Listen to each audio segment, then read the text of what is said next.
Alright, good morning guys. So I'm here and I tried to pick the most exciting place to do this, and what better place than Six Flags, right?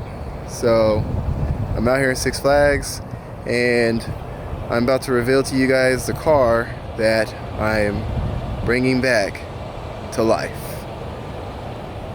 And the car right now is right behind me. It is gonna be the 280Z. That's right, you got it.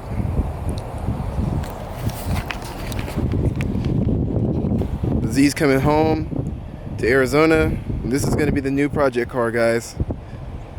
Still love my Challengers. I still love Movar, but this is gonna be what's next to come.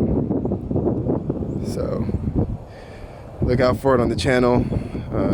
Look out for this build because it's gonna be fun. I can't wait.